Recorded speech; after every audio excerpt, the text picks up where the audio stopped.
Yo guys, welcome back to the Fryday Podcast. I'm your host, Big J. It's me, Elisha. I'm RJ, and today we have brown girl in the bottle, Aunee. How you doing? Long time. Yeah, I know. I'm alright. It's been a while. Thanks for coming on. Must take a long time straight away. So yeah, that just gives it away. Obviously, Rahul already knows that. Yeah, so I know. I mean, we've been friends for how many years now? About 11?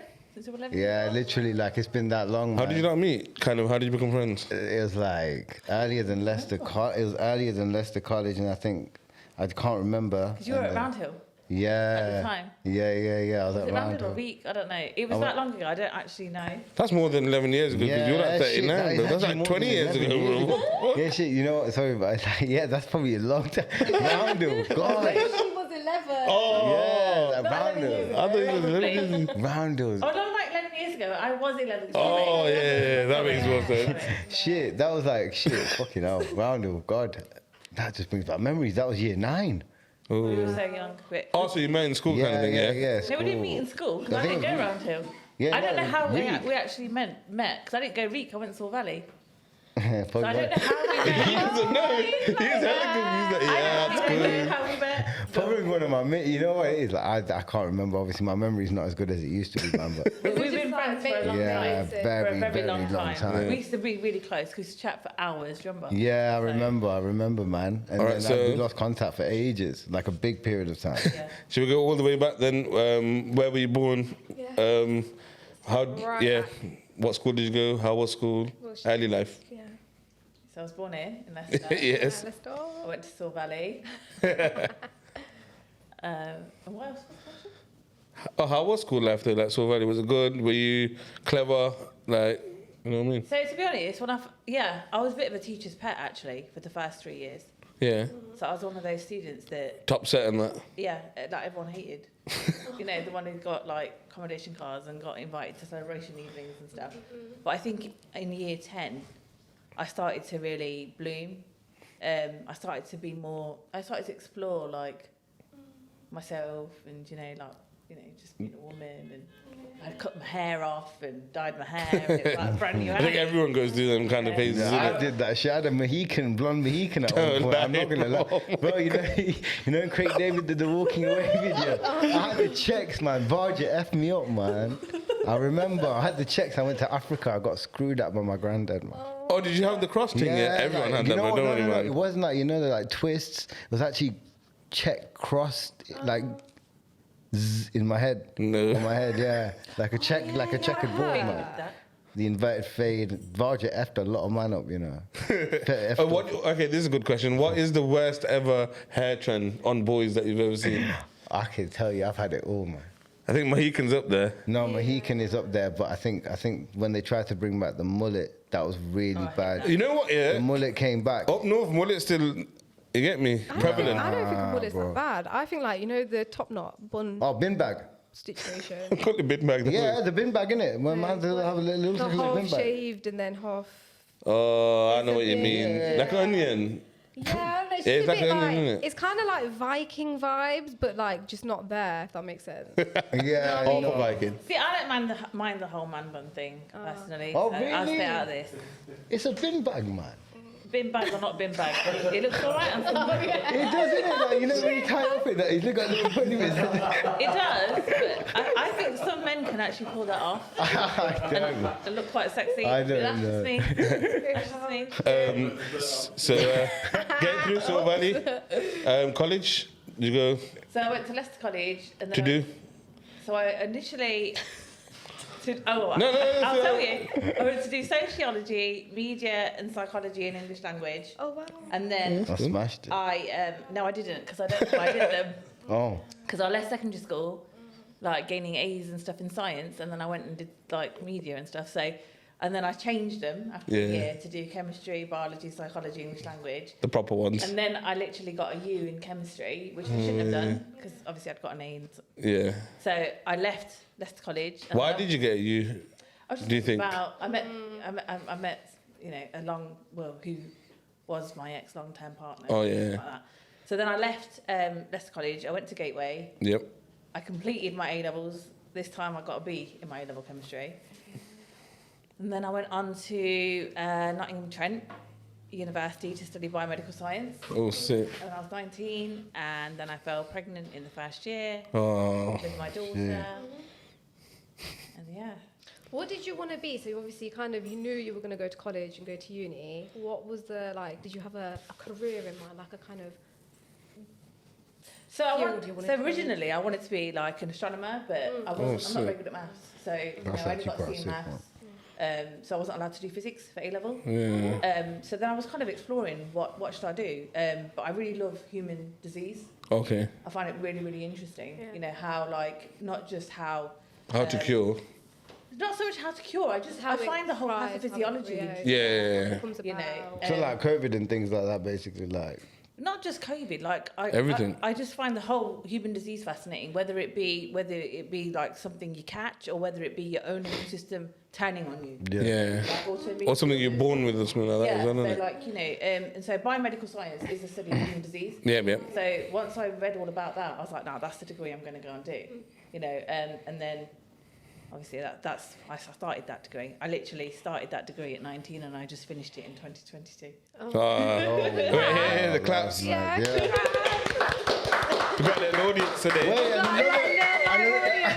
And another clap for one Asian that didn't go down business studies. Every guest we've had on here, I went business studies. Yeah, you know what I mean? It's just the thing, isn't it? Everybody has these. You've got to become a doctor. Yeah. You've got to become an accountant, a lawyer. You got to all have that of list. Bullshit. It's just like let people. That's it. So you got pregnant, come back home? Yes. So I came back to Leicester. He'd already been my partner for 4 years at that point. Yep. Was he from Leicester as well? He was from Leicester. Yep. Yeah. And then I took a year out. My daughter was born in November, and then the following academic year, I went to DMU, back into my second year. Yep. Completed that, went into my third year, and then I left in March of my third year. Okay. Yeah. Then what did you do after that?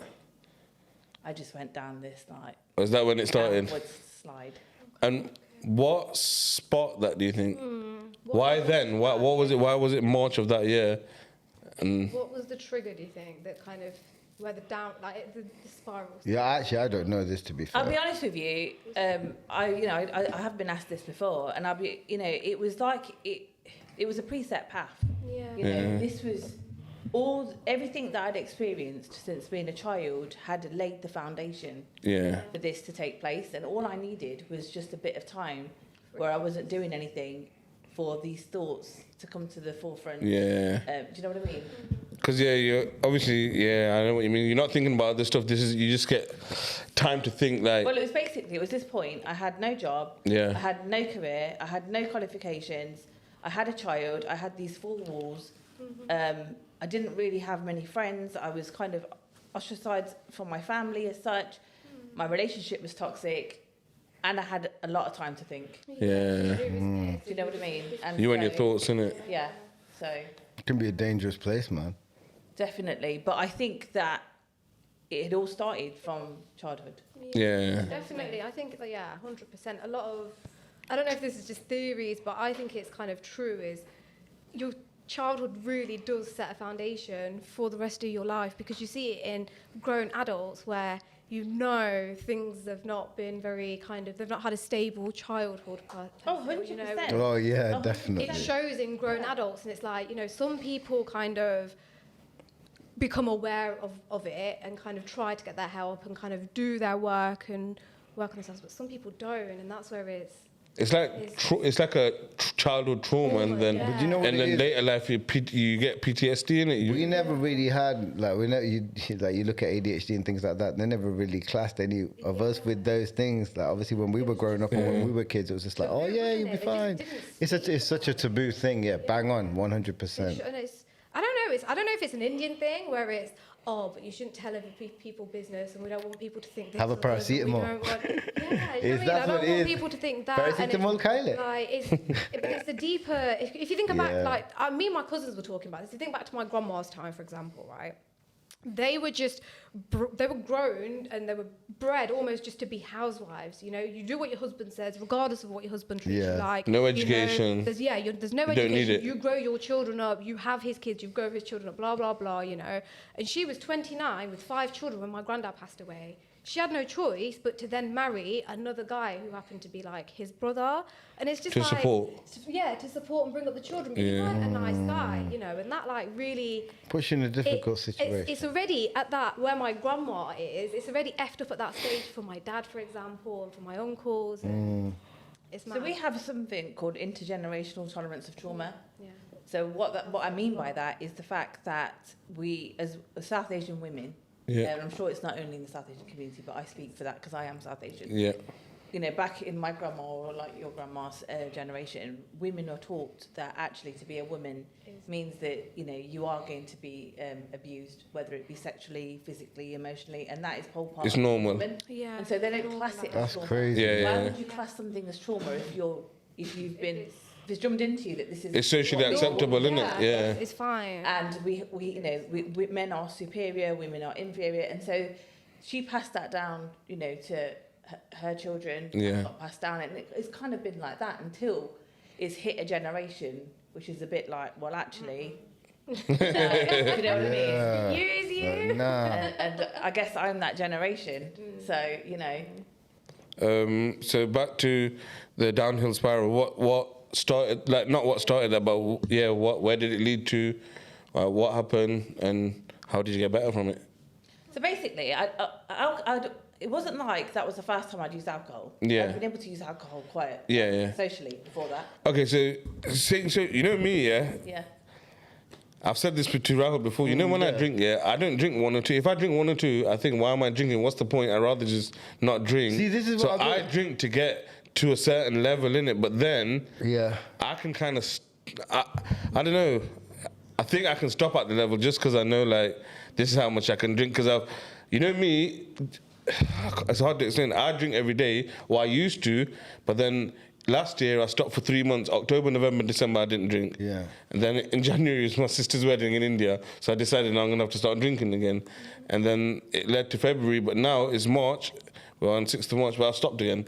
So what I would say, right, is when people think of addiction, they think of someone full-blown addiction, completely drunk, All the time. non-functioning, whatever. Yeah. It doesn't work like that. Yeah, it doesn't work It's like a that. process. Do you know what I mean? So if you are at a point where you can't just drink one and that's be okay, you got a problem with alcohol. I'm Yeah. not saying that you're an alcoholic. I'm not saying that you are an addiction. Yeah. But you have a problem with alcohol if you can't have just one. Yeah. Do you know what I mean? People you- who can just That's have me. one are people who don't have a problem. But then I feel like, why are you having one? What's the point of that? Like, But, No, but that's the exact mentality. yeah. I'm a yeah, sipper, yeah. innit? I sip like it's for, like, yo, that tastes fifth, like flavors thing. You know what I mean? Yeah, but you drink raw as well, innit? Sometimes, yeah. Like sometimes, yeah. Sometimes I drink raw, but it's like nice. You just sip it. You're just chilling. One of those Yeah. ones. You don't Do drink know what that I mean? for what Yeah, reason? that's what I mean. But when I don't really drink, but when I drink, it's Dude. like a sip one. You know what I mean? Yeah. Like I'll sip a few shots or whatever. I'll have a couple of like darks, whites, whatever. Like, you know what I mean? For me, it's probably just like, oh, finished right now. I just want to forget that life. I don't want to. Yeah, I put my phone on silent. I don't want to talk to any customers anymore. Oh, really? When I'm at work, I'm the nicest guy. I'll talk to everyone, but I just want my own time, innit? You know what I mean? Yeah. Like, Alicia has as well. I think she calls it downtime. Yeah, my wind down time. I need 2 hours before I get into bed. Otherwise, when I get into bed, like my brain just does But not. I guess it's up to the individual to decide whether it's impacting your life. Yeah. Impacting your life whereby it's impacting you emotionally, mentally. You're not able to get up the next day with your Yeah. body, financially, or your relationship with your partner or whatever. If it's impacting any of these things that are really important to you, Yeah. Then it's not worth it. then it is It's a highlighted. problem. You need to What- highlight about it. What, Yeah. what if it saved you from one of those things? I think How? it- I was going to say from Well, what? Yeah. I was going to ask you that question. In what context? I don't want to get into it because I don't Now, know. go on, just in context-wise, you don't have to say names and Yeah, stuff. I was in a shit position, man. But Mary Jane saved me when someone found out I was doing it. Do you know what I mean? Someone Yeah. found out I was doing it. My life went okay. Do you know what I mean? Depends. My life went okay. Like my life. I think it's different for that. For that, yeah, it's like Yeah. use it, don't abuse it. Yeah. No, yeah, I know. Use it, don't abuse it. I get it, but like, would you say what you're saying right now with all the sort of like explanations you said that you feel groggy, this, that, the other? Would you say that's for every substance? No. Would you say it's relation? Every substance has different effects. I was talking to one of my mates the other day, and he's in recovery 5 years from heroin and crack. Oh, his downs okay. and whatever would be completely different. Completely from different, mine. yeah. I Even the get that. time length and that is all like, different, isn't it, man? He could use and it could last an hour. Yeah. And after an hour, he's fine. Mate, I wasn't going to be fine after an hour drinking like half a litre or a litre of vodka. Oh, I was no, locked up for a 100%. really long time. Do you know what I mean? So I get every that. drug has different effects, but if it has an impact on you, That's- on your life and people you love or things you love, then it's a problem, right? Yeah. Do you know what I mean? But I see what you're saying, and so this is something I spoke about actually on Tuesday.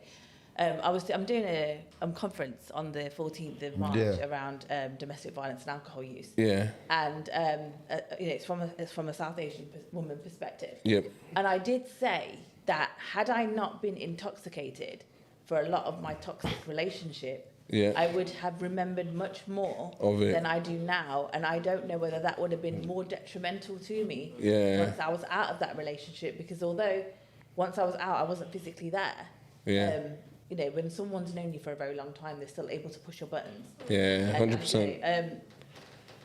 I don't know whether Not remembering actually is better for you. Yeah, I don't know whether I would have hit it harder. Yeah. If you had I remembered more. remembered more. Yeah, makes sense. No, obviously, when we've gone out, obviously I've drank and you've gone for like a mocktail, and then obviously how did you realize? Okay, I'm getting used to people around me drinking, because that must have been a lot difficult. Because obviously, look, if you're in a position where you're addicted to something, and then obviously so that person's doing like drinking in front of you, how I had to get did used you? to that really quickly, So a week after I came out of rehab, it was my sister's baby shower, and then neither was going to be alcohol. Yeah. Oh right, okay. So I was in rehab for 4.5 months.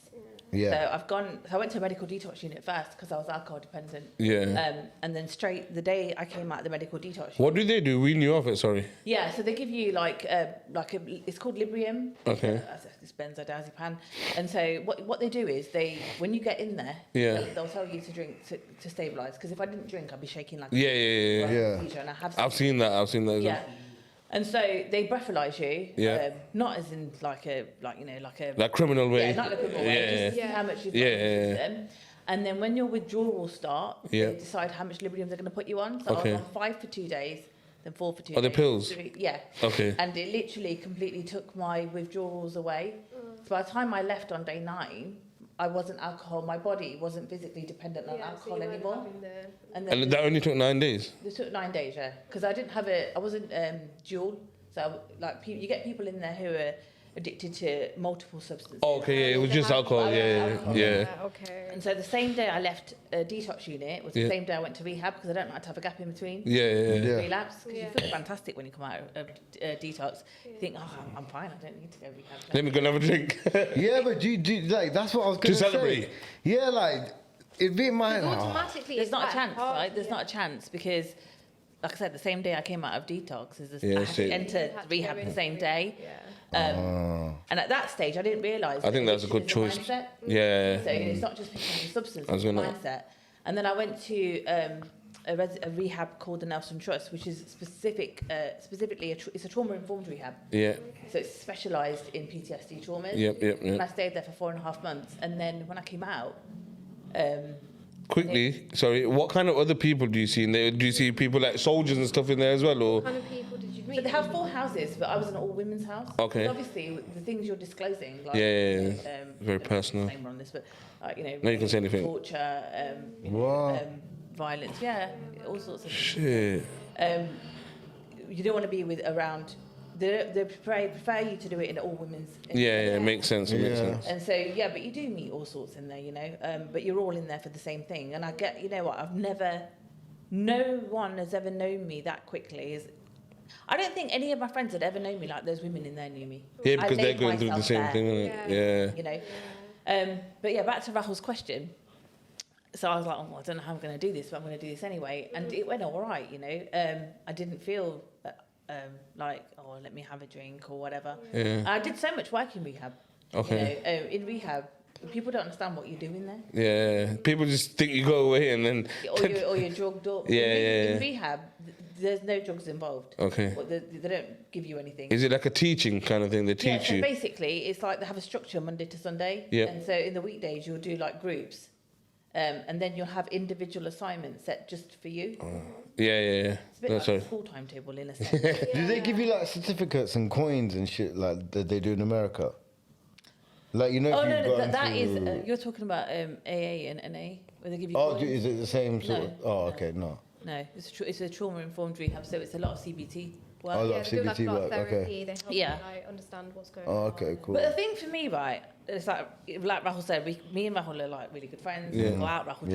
Yeah. Obviously, I don't drink. I can do it because I don't see alcohol as the problem. Yeah. It's my relationship with alcohol that's the problem and not the alcohol itself. So for me, and it sounds weird when I tell people, just how human beings are multidimensional Yeah. and how, you know, someone can be like a really good friend to one person and to another person. Person completely different. dead. Yeah.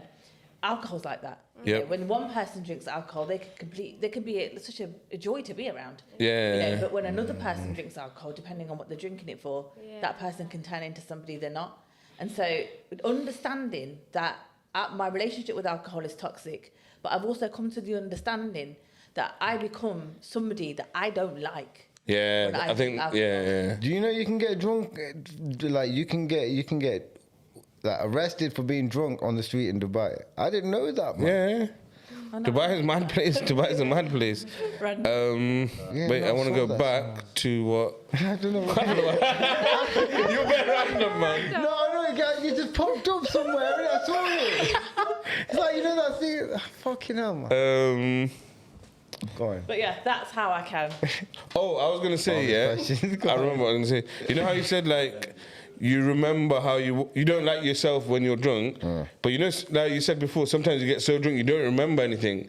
So how do you make that differentiation? Like, how do you know I was like this? Because in rehab, so initially when I went into rehab, Yeah. I had no intention of stopping drinking. Okay, I what couldn't- was your end goal? I just thought to myself, I'll come out here and I'll control drink. Okay, Right? yeah. I'll come out of here because I couldn't envisage going out with my friends, my whole family drink, just being there. Like I thought, how boring is that? Like, you know, I'm just gonna tell them that I want to stop drinking, but I don't really.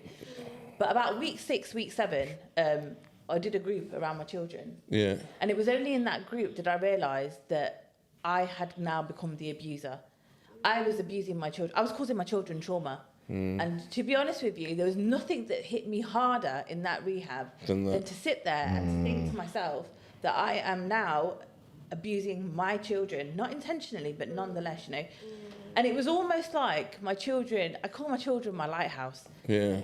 I didn't decide to stop drinking for my children, but my children brought me face to face, the sober Aunee, face to face with the addict Aunee, and I fucking didn't like what I saw. Yeah. I think that's when it hits you, innit? That's literally. You gotta look in the mirror, innit? Yeah. Literally. that's Difficult. it. It's And difficult, man. But it's not a mirror, it's that mirror. It's That what she's so- on. Do you get me? You look yeah. at It was yourself. literally yeah. like I, for the first time, you know, I had realised what alcohol had turned me into. For the first time, I had recognised just how detrimental it emotionally it had been on my parents and my children. It wasn't just killing me; it was killing everyone I loved around me. You know, and that was the moment I decided that I wasn't going to drink anymore because I didn't want to be that person. Yeah. I didn't even tell my family that I wasn't going to drink, you know, until I came out. So what was that? Week 6, 7, you said, and how long was it altogether? 15. 15. Okay. So obviously on that week 6, 7, it hit you, and then after that, was it just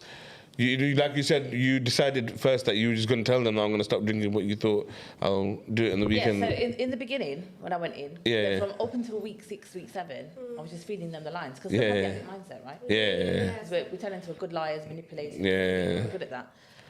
But at week 6 or 7, whenever I just made this, it was like it was a moment, a light bulb. Yeah, like one My moment, whole I think so. mindset changed. The whole game changed. I put 110% into my recovery because I was like fully committed Yeah. to being this new person. I was ready to meet Aunee. As I want, that sounds daft, doesn't it? But when you go in rehab, you unlearn. Yeah. The first time, I was ready for life. I was ready to achieve. I applied for uni while I was in rehab, actually. Oh, that's good. You know, I was ready to achieve my goals. I was ready to come out and show my children what a mum I could be because they'd never known me. Yeah. They'd never had a mum, really. Do you know what Do I mean? you now like get any reoccurring like symptoms, like anything, like you feel like? Because sometimes I know I do sometimes for some, What do you mean? like in terms of Like sometimes. triggers. There's something Yeah, like triggers. It just takes you back. Yeah, like, you know, it just Like takes you back. Like sometimes you just have that. or- For I don't know. I get it sometimes for some. I mean, I do have. There are triggers. Don't get me wrong. In terms of taking me back to the drink, Yeah. no, because I've become very self-aware. Yeah. So I understand that actually everything starts in the mind. But it's a thought first before it turns into an action.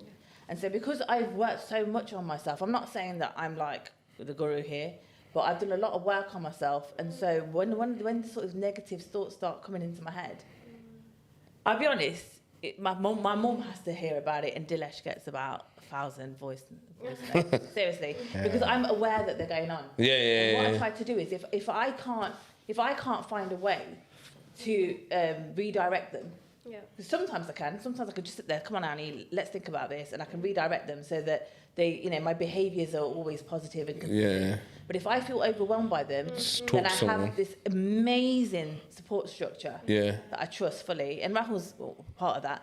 And I will reach out to these people that I trust and love to help to redirect me. And how important do you think that is, having a structure like that and having these 100%. people? It's imperative. You know, I've been very blessed.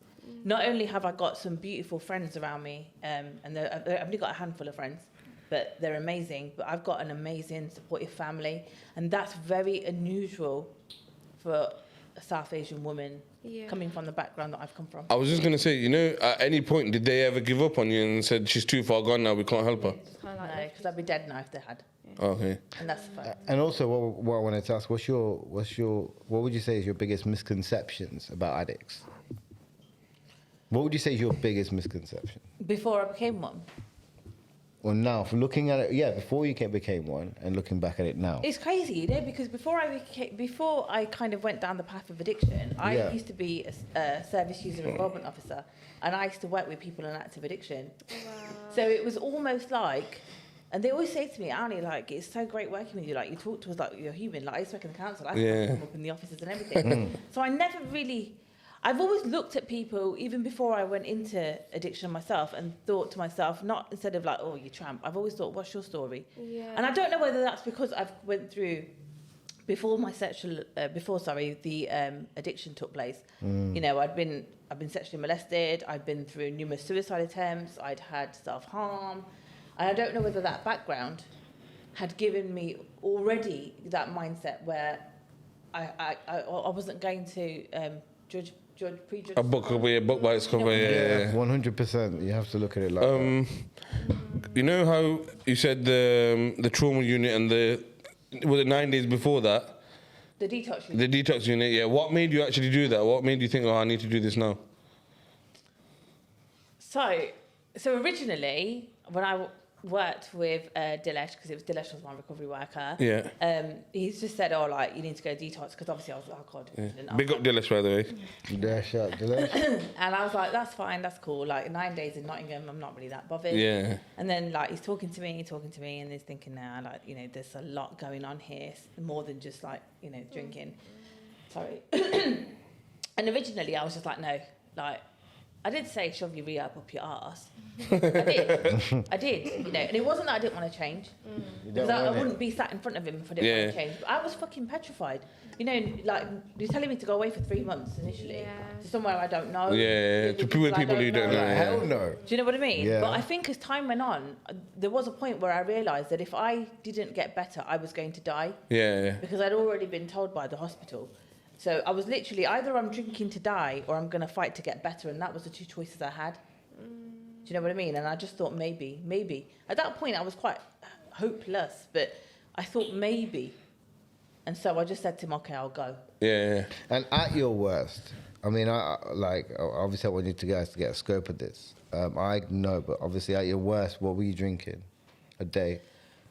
I would say up to 1.5 litres to 2 litres of vodka a day, every day.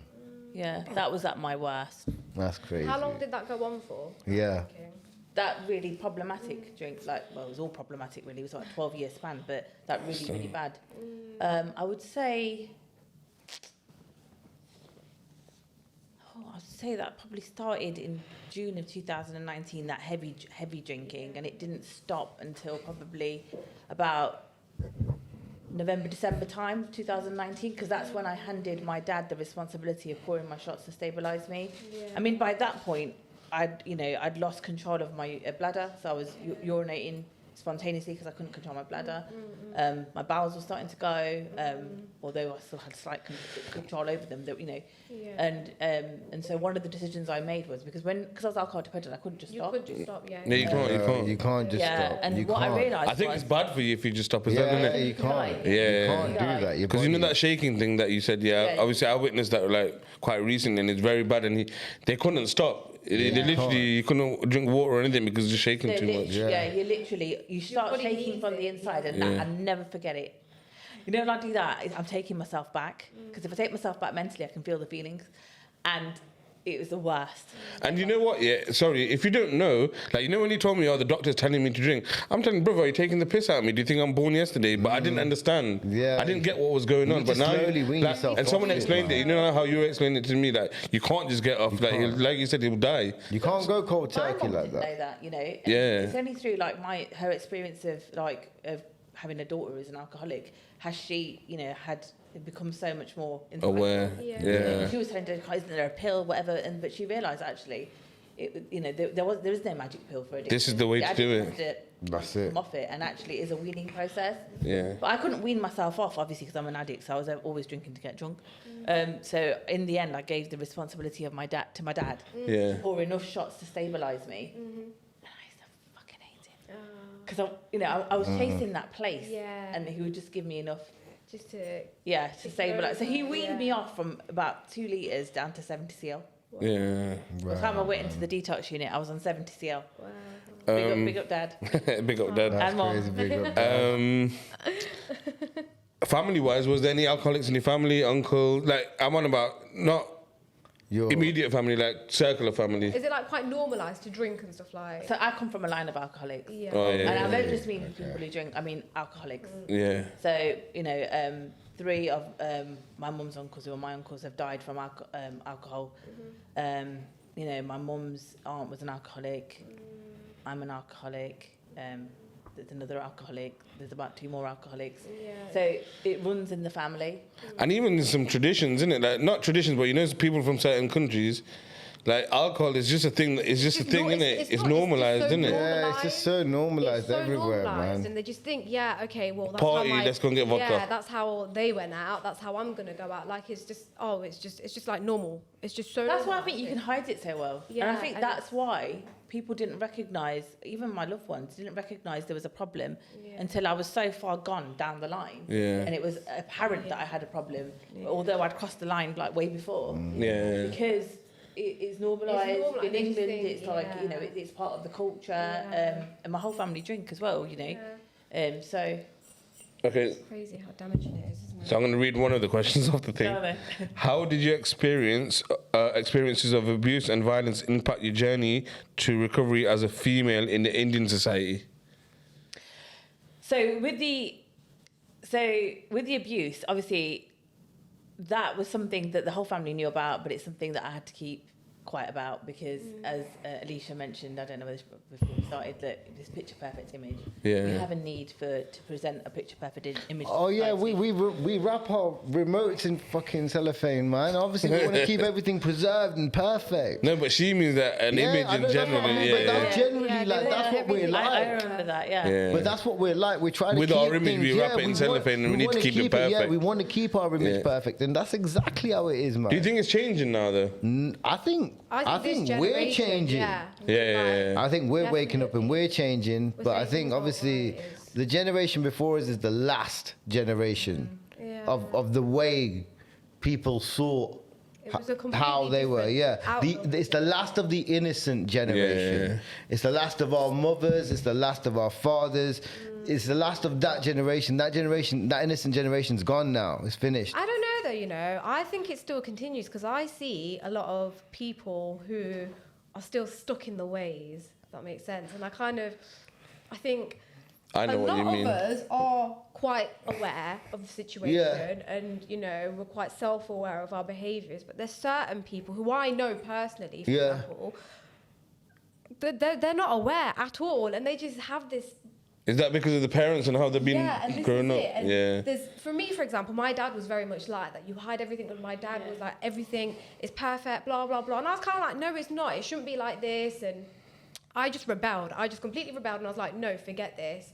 But certain cousins of mine, for example, they still have this need to be picture perfect. Yeah, they hide stuff and that, innit? Brush everything under the rug, and you don't speak about your problems. But there's very clearly problems going on that should be addressed. And you know, and when you go around the house, you get certain comments made about, also, where are you working now? What car are you driving? Do you know? It's kind of, who cares? Who really cares? What I've learned, right, in order to make a change, you have to come. Like before, I was like, oh look, you know, I ran away. I hated being Indian, not because of the brown skin colour. I just hate the mentality. Yeah. You know, The mentality is there. Bit. And then when I came out of Straight up. rehab, I was just like, look, like, you know, it's just taboo, we need to address this, blah, blah, blah. But as my recovery's gone on, I've understood that actually, if I want to make a change, I have to come at it from a compassionate angle. Yeah. Is it really the fact that Asian families are egotistical and want to present a picture-perfect image? Or is there a real fear of stigmatisation? And I've come to the conclusion that it's a real fear of being stigmatised. If there wasn't this stigmatisation and this sort of status and being judged, then would things be different? Yeah. And so in order to make change, you can't attack. Yeah, You have to come at 100%. it from a compassionate, educational point. Do you know what I mean? Yeah. And the worst thing is everyone's hiding the same thing. That, for example, there'll be alcoholics in every family, but you pretend like there's not.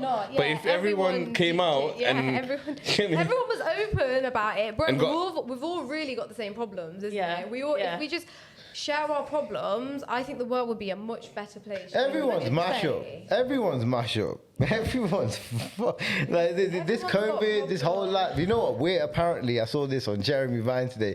We're the second most miserable place in the world to live in the UK. And before us is some next country I've never even heard of. But the thing is, we shouldn't be, but we are. Yeah. We should be happy for what we got. You get me? We should be, I suppose. We should be grateful for every day. Because do you know what? Looking back, there's been like, when COVID, for example, was never-ending lockdown, like, look at where we are now a couple of years later. You know, things like that we've got to be a little bit grateful for. But, bro, this economy is a joke. This government's a joke. I don't want to talk about it. I hate it as well, don't worry. I asked you if your mom and dad kind of supported you, but was there, from your further family, did anyone disown you, or did they No one disowned me. I don't think people understood. Yeah. And I think there's a real lack of education around what addiction is. Yeah. But no one's any judgment, any of that? Did you used to get them stupid comments when you used to go to family events and stuff like that? I used to get judged a lot, you know, and my family used to get judged a lot. Yeah. My dad wasn't doing good enough, and my mum wasn't doing a good enough job, or I just loved getting out, getting drunk, and there was lots of judgment, you know. And I'm very, very grateful. Or people say, oh, she's just a lost cause, just leave her, just chuck her out. I'm really grateful that my mum didn't do that. My mum and dad didn't do that because, like I said, if my mum fought to get me the help. Yeah. Honestly, she was banging on every door. Yeah. I remember one time, Big because I was up sober Mumsy. at this point, she was like to the doctors, if you don't do something and she dies, I wouldn't blame you. Yeah. Like, you know, because I was literally dying. I was Yeah. dying. Honestly. When you drink that much, you're melting inside, innit? You know what I Literally. mean? And so, if it wasn't for them, I would be dead. And then again, if it wasn't for my children, you know, showing me what a monster I've become, I probably would have come out of rehab and drank again. You know, I'm very blessed. I'm a very blessed woman. Do you know while you was in rehab and even before when you were going through stuff, who was looking after your children? Their dad. Okay. Next question is, how do you prioritize self-care and healing in your daily life after overcoming such traumatic experiences? It has to be a daily practice, you know. Self-love, innit? Yeah, the thing is, I didn't want to come out of rehab. and stop drinking to just exist. Yeah. I didn't want my life to be just about not drinking. You know, I wanted to achieve my dreams. One of the things I wanted to do was to finish my degree. You know, I wanted to have goals. I wanted to know what my potential was. It was really exciting. Because in rehab, I met myself for the first time. I know it sounds very metaphorical, but it's the truth. Yeah. I didn't know what my potential was. I didn't know what Aunee was good at. I didn't know what Aunee was capable of. But I tell you what, I was going to find out. And I made that commitment to myself. You have to. You know, that I'm going to live life.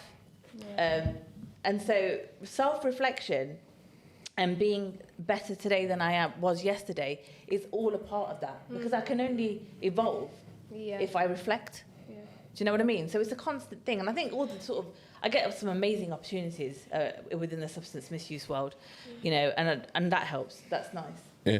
Also, you know what I find as well? Do you know, like, if you ever go through anything like traumatic or anything bad, or even if you're alcoholic or if you're on substances, obviously your ratings go down. People don't rate you. People think, oh, what an idiot. But you know, if you come back like she has and you beat it, then you get extra ratings. You get me? Like, you've been through shit and you've beat it, so well done. You deserve the flowers. Yeah. Well, it's really weird, because I think I put a post out the other day, but it was like the same people that used to judge me, not everyone, but some people are the same people that congratulate me today. Yeah. Do you know what I mean? I know exactly what you mean. And it's almost like... But you know what? It does feel good. Obviously, you know that in the back of in your mind, you're thinking, yeah, these are used to look down to people. At least they've acknowledged what you've been through, and now they know that you've come out the other side, innit? Like, They see the growth. You know yourself. You pulled yourself through that, which is in itself is so incredible, because, you know, it's so easy as humans. We're hardwired to just kind of give up, if that makes sense. You know, at the first hurdle, and you know, the fact that you've been through so much, and you yourself have kind of, obviously you had your support network there to support you, but ultimately at the end of the day, it was you yourself who had to kind of pick yourself up. It was in your head on that day, on day 6, it was in your head thinking, yeah, this is my kids. When you saw that in your kids, you know, and it's so crazy that, like, you're sat here now and you can say you did that, if that makes sense. Yeah, the bounce back is mad. The bounce back is crazy. Like, it's just so mad, honestly. It's so cool. Well done, basically. That's what I'm saying. Well done. Smashed it. Because a lot of people, they give up. I see so many people who give up. Because it's easy to give up, isn't it? They give up and they just they're just so blasé about it, and they kind of just live for kind of, I don't know, whatever, live for that moment. And I think for me, like, you know how some people, there's a saying, like, never look back, keep moving forward. I don't live by that. Yeah. I always look back. I You look have back to. every single day. And because everyone around me drinks, my friends, my partner, you know, my family, I have to always look back. Firstly, to remind myself of where I don't want to go. Yeah. You know. But I also have to remind myself that, not that I don't crave alcohol, but I don't give myself a chance to, because I remind myself what I became and all the devastation that I caused. You know, I have pictures, and they teach you in rehab to have like this, bring up pictures when you're in a situation that could be risky. Yeah. And I have this picture of my daughter, and you know, I think that day I went to go and see the kids, and I was so drunk, and I was literally I was in town, and I had this dress on, and I'd completely urinated myself, so obviously it was all drenched, and I was dragging the kids into Pizza Hut, and I was shouting at my daughter, and I just have this picture of her crying. And I remember that. I remember shouting at her, and I remember her crying, you know, and I have certain images like this. Or mental images. Yeah. This is what I meant by the trauma, do you know what I mean? And I remember, and it helps me to remember why I started. Yeah, because you know what? That was a question I was going to ask. You know, if you find yourself at a point where you're like, fuck this, and want to just not relapse, but just go on a mad one, how do you kind of remind yourself, isn't it? Just to say, you know, always remember why I started, and I built such a life. Yeah. You know, I came out of rehab with nothing. I drank all my savings. I didn't have any qualifications. I didn't have a job. Started again. I've literally built.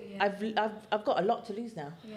How old were you when that? I'm gonna be 40 this year. No, but how old were you when? Was it only 40 this year. not that old? I can't call that old. I'm excited because I very nearly didn't see my 36th birthday. Yeah. You know what I mean? That's So to be crazy. around and see 40, it's great. It's such an achievement. Wow. What advice would you give to other Indian women who have suffered abuse and are struggling with addiction?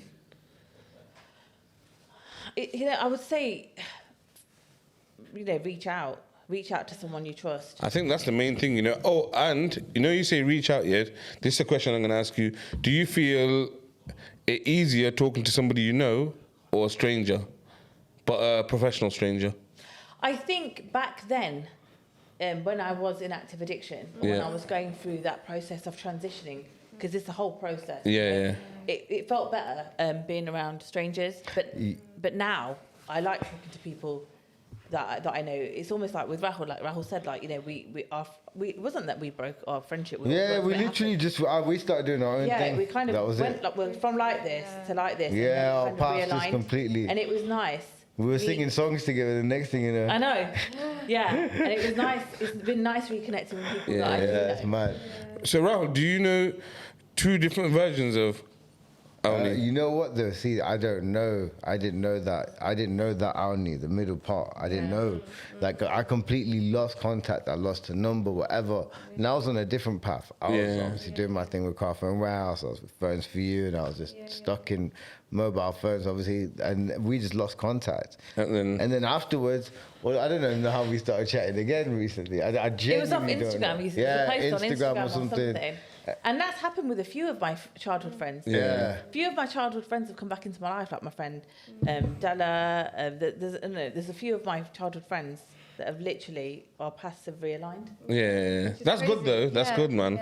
And also they I wanted say, to... innit, people come and go for your life for a reason. Yeah. Like, I feel like while you were on your little journey, everyone was on their own little journey. 100%. And now all the journeys connect. You know, off the other one, what you said, what advice would you give? Oh yeah. You know, right now, like there's loads of support groups online. Yeah. You know, there's loads. If you know, you can self-refer to services. There's groups for South Asian women. Just if anyone is watching, you know. Yeah, no, genuinely, because I think there still is a bit of a taboo, and I feel like because we're that voicing generation to say, okay, this isn't normal, let's speak out about Well, they it. can reach out to me, you know, I can guide them. Yeah, we did. I reached out to her already. You can reach out to And me. also as well, you've got a documentary coming out. I don't know anything about this, so No. no, you didn't tell me. So please tell us about this documentary. I want to know more. So literally, this has been in the pipeline for quite some time. Yeah. And it was about making a documentary, not to showcase Aunee, but we wanted to make a documentary, and I say we, it's me and Dinesh. Okay. So it's like, you know, a documentary that kind of went through my journey, Yeah. but then kind of was a self-help documentary. So it's almost like we'd go back to the rehab, because people have a misconception what rehab's about. Yeah. And showcase what it looks like, what they do there. What goes on How, there. you know, people from different services, from, you know, DV services or whatever, talk, you know, this, that, and the other. And so, yeah, I mean, it was just a vision, and now it's sort of becoming a reality, and we've started That's the filming crazy. for it. It's going to be called Fireflies, actually. And the reason being is because when I was in rehab, I saw fireflies, and it's very rare to see fireflies in England. Yeah, you know what? I was so tripped out when I seen one in America. I was just like, "What's that thing glowing? That thing's glowing." I thought I was buzzing. There was a bunch of them. Yeah, it's quick. I remember the night what? in rehab, and there was a bunch of them, and they were like blue, and they were there for about 2-3 minutes, and then just went. That's crazy seeing that. That's like man. a memory that's like... Yeah, that's Yeah. crazy seeing that. Yeah, but I'm super excited about it. Yeah. I'm I was super gonna say, how do you excited. feel? So like now you just said yourself, like it was a vision and now it's actually happening. It's a reality. Like, how does that feel? It feels really good. Like, you know, initially when I first came out of rehab and I was doing like the podcasts and interviews and stuff, it was about having my voice heard. It was just for me, because I'd been under this form of silence such a long time that now I wasn't, you know, I was going to make sure that, you know, my voice was heard, I was empowered. But as time's gone on, now it's more about, you know, letting other people know that they're not alone, they can find identification, highlighting these taboo issues within our South Asian community. And so this documentary isn't really about having my story told or my voice heard, because the one thing I have realised is, and it's really sad, but the only unique aspect of my story is that I had family support. There are thousands and millions of families out there. When I talk to you about all my traumas and experiences, I'm talking about the experiences of thousands of South Asian women out there. Wouldn't you feel that there's families thinking they're giving the support, but they're absolutely giving the wrong that type of support? 100%. So in this documentary, my mum and dad are going to be in it as well. Oh, that's good. And so they're going to talk about From their the perspective. challenges they face, and if they could have done That's- things sort of differently, what have they done? So any mothers or fathers listening can identify. I didn't think of that. Like, there actually probably are people who just lock their kids up and say, drink whatever you want, but just don't go out. Stay in this Do you know room what I mean? and You carry on. don't think of it like that. Like, how are they going to handle As it? long as no one sees you, it's okay. My parents locked me up. I went to the second floor. Right, they locked every window. Oh, yeah, as I well. remember this. Went to the second floor, found one window. Yeah. I jumped out the window. Fucking hell. Nice, literally. Oh my gosh. I'm lucky I didn't poke my eye out, because I landed straight into this bunch of bushes on the second floor. And then I went to the Sainsbury's, to get my vodka, and he's like, "Are you all right?" And I was like, "Yeah." And The blood flowing. just- Oh my god. Oh my god. Yeah, just gives the vodka and I remember Oreo. you telling me this. I remember you telling me this. Yeah. Shit. Wow. That's fucked. It wasn't their fault though. They didn't understand. Yeah, they addiction, did. you Yeah, know? yeah. Again, there's just that lack of awareness, and I feel, We don't really I feel like understand. we need to. That awareness needs to be out there, and I think it just really needs to be. People need to be. Well, I bit did a more- podcast with my mum, and I'm so proud of her. You know. That's the one I Just- watched. That's the one I watched. Yeah, speaking out and helping. On your recovery journey, was there any specific cultural or spiritual practices that helped? So literally, ever since I've been young, Yeah. right, I've never ever connected to the concept of religion or God. Yeah. Ever. I've always been troubled by it, right? When I went into rehab, I found spirituality. Yeah. You know, I found my connection with the universe. The universe is my higher power. You know, and I think it fits very well with me. It makes sense because I'm a scientist. Yeah. So I believe in energies. It's not that, but I know energies exist, atoms, etc. You know, and But I what's- just believe it's just a flow of energies. What sparked that back in rehab again? Do you think it was just having a clear mind? I think it was just allowing the space for that connection. I was never. I met Aunee for the first time in rehab. Maybe Yeah. that's why I was so troubled. Yeah. You know, you go into rehab, right? It's literally what rehab's like. You go into rehab, and you tell them, "I'm good at playing the piano. I'm really funny. This, that, the other." And they say to you, "But are you? Have you just been told you are?"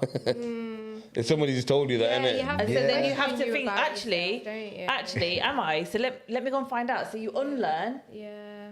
and You then learn again. then you meet yourself for the first time, and then you learn who you are, Yeah. Do you not believe in religion? and then you walk out. Yeah, I do. What's that? Do you believe in religion? I believe in a spiritual higher power. I'll tell you that. Yeah, growing up again, like it was. I went to the Gurdwara like every single day. Like my mum and my Yeah. grandma, really religious. But for me, at my times of need, it didn't serve it didn't work. It for didn't me. serve- it didn't serve that its Like, purpose it or did- peace. My mum, that's her peace, and it works for her. But for me, it didn't. And same You've thing. got to and- feel it. You've yeah, got to you feel just that have to- connection. You have to and feel it. Genuinely, it just one day I just connected. You know, it was just weird, and for me, it is spirituality as well because it's just it's what works for me. It's what helped me and gave me peace through my tough times. If that makes sense. Yeah. Yeah, no, I get that. It's not a religion, but it is, isn't it? Yeah, same as me, It's same as universe. me. We're all one, innit, really? Yeah. You know what, What I mean? about you? We're all like, No, I don't believe in religion. We didn't really speak about religion and No, God I and don't stuff, you believe know. in religion. Like, I don't Spirituality. think. Do you when believe that- I don't think when you die, you're in a passport office for Hindus, Muslims. This, No, that, not the like other. that. So I'm saying, what if there's one God and we all see God in different ways. form? Definitely. No, like obviously, I Don't just. you think religion's I think, like a cult? I think. Yeah, it's like you know a what? cult. Yeah, fully. That's what it is. It causes more divisions. It's like you. Okay, It causes more football divisions. causes divisions. Yeah. Say, imagine football's a religion. Say imagine football's a religion, Yeah. but it has different teams, so they're all different, like Yeah. little That's sub-religions. religion That's what it is, isn't It it? causes divisions, isn't it? That's what I mean. But Like. at the end of the day, football's a 22 man on the pitch game. Do you know what I mean? 22 men on the pitch. You No, but look I at what agree the with Catholic Rahul. Church do. Religion's claim more lives Yeah, than it's anything ever bollocks, has. man. Yeah, Literally. for real. Religion. Middle finger. Not saying it's Yeah. bollocks, no disrespect to Oh, anyone. no, sorry, yeah, shit, no, yeah, sorry, my bad. But it's just. I know, I get passionate on speaking. All right. So quickly, I just wanted to talk. Did you not see the Barney wedding? Huh? No. Oh yeah, I saw Rihanna on the. I saw Rihanna You know what? I performing don't. told me about for it. like Huh? for You like told me 6 about I minutes don't or something. associate Bro. with India. Okay, first of all, his watch is worth like 1.5 Yeah, million. his watch is a joke, isn't it? Yeah, and then bro, it was They're sick, rich man. people. I just obviously I didn't watch it like that, but I seen clips of it. Yeah, the it's people who went, crazy, Bill yeah. Gates, stuff good like at that. Oh shit! Yeah, I forgot the question. We'll do Marvin question in a Yeah, minute. Marvin's chilling. All these sponsors, big up Pero 2. This week we got the Sakai's, both different colours. Big up Flexi Car Hire, skirt, any vehicle, anytime. Big up RS Glass and Glazing Limited. I put a video up this week of the new machine. I don't know if you've seen that. It's an automatic machine. It's sick. Yeah, it does look pretty cool. That big one. Yeah, Isn't yeah. it? It just does zzz, zzz. It looks quite sick. What does it cut with a laser? No, it's got a blade there, but you pre-program it on the computer and it cuts Oh, itself. that's next level. So he's gonna get some Sick. Brilliant. custom-made stuff. Also, big up Mama's Kitchen for the best food in Leicester, hands Big down. up Mama's Kitchen each and every week. Big up Zap Me Up. Pet tags as well. They're doing something different. You can actually get like a pet tag For all your pets, if your pet wanders off here, so my cat likes this next cat. Don't lie. Yeah, trust me, it'll go down the yard and everything, try and rob the Oh, you can food. see where it is. Yeah, no, they can just scan it, and you can see on the app where Who's your it? cat is, isn't it? So it's pretty sick, and it's actually a unique idea. It's That's crazy. quite cool. Also, big Might up get a big up, cat. man, big time, trust me. Dog. And big up man-made barbers for the crispiest fade. Always. Every week, I man. don't get my word out, you know what I mean? Every week I have to. Every week, 100%, man, all day. Now, big up man with barbers. Yeah, 100%, man. Alicia, you got anything to rant about this week? Just government, innit? Yeah, what about then? What did it in this Now then. week? I don't know. It's just every time I look at the news, it's just something, isn't it? Like, can we just fix the country at this point, please? Can we just Country's make this country broken, bro. livable? You know, Country's Dev Sharma for Prime Minister. That's it. honestly. Yeah, Job done. man. Not right now, innit? Not right now. You need to get a bit of like, you know what I mean? But yeah, no. Eventually. We need Eventually. a future in this country. Do you know what I mean? Genuinely, I feel like I've got no future in this country. I don't know if anyone. I don't know. Yeah, we're the second most miserable country in this I know. fucking world, bro. What does that tell you? Do you know what I mean? What does that tell you? The NHS is failing left, right, and centre. Come on. Councils, which, do you know what, is so mad to me because years ago, 2016 to be exact actually, someone said to me when I worked at the council, get a council pension because councils never go bust. Trust me, councils will never go. Bro, about what? That was 2016. How many Yeah. years ago? 7, 8 years ago. Boom. Councils are going bust. Are you Birmingham, kidding Nottingham, me? everywhere. Yeah, Everywhere we're they're going bankrupt going now. bankrupt. Yeah, cuts in it. It's Yeah, I cuts. mean- So mad. I Even just in think- London, and they put in like Nescafe in a fucking lock jar or something. In Tesco, yeah, for like the multi-packs, even like baby formula and shit like that. It's That's mad. mad. Do you know think what this is it the plan though? Huh? Yeah, do you know It's what? a There's a pre-formed bigger plan. agenda Yeah. here. Do you know what I mean? So- And they're like, Always and it's is. so peak though, because if you think about it, like I'm grateful for the fact that I have a job, like, and you know, Yeah. I'm able to actually afford to go shopping. My target's even though gone up as well. everything is Fucking really expensive. You know, shit. I can still. But there's people out there who are genuinely struggling, and there's just no support for them. You know, it's a Nah, bit- it's not. There's the not. government are just really letting us down. Oh, that's my Piss me off. anecdote. They do piss me off as well, to be Honestly, fair. it's sad. It's not nice to see, It is you know. sad. Rahul, I see that Marvin has an envelope. Do you want to explain what that is? Yeah, so this is a new thing. So Marvin's got a question for you. Not any others, Marvin. Okay. Yes. Marvin, You need show to open it out. You need to read. See So what- Marvin, you can't talk. Best not be He ain't got a rude, mouth. Marvin. So Okay, so what would you say is your best motivator? At least that, let me open it and read it. Bro, you wrote it. So, i.e., when you're down and you can't find the motivation to kind of get back on track, or you know, what's your biggest motivator? How do you motivate yourself? Gratitude. I'm really big on gratitude. yeah. And, you know, like doing a gratitude list or sitting there and sometimes I like, you know, have to look back like this time 4 years ago, like today, 4 years ago, I was in Yeah. active addiction, pissing myself and look where I am now. And if that doesn't make me grateful, then what is going to Yeah, 100%. Yeah, that's crazy. Which is, yeah, that's a really cool answer to. That's a sick answer. Now we're going to get Thanks. Aunee to write another question for next week's guest. Yeah. So So- they'll be So So reading it. Marvin can't talk or he can't write. Yeah, so Bless him. But he so just Marvin I basically need a man like this.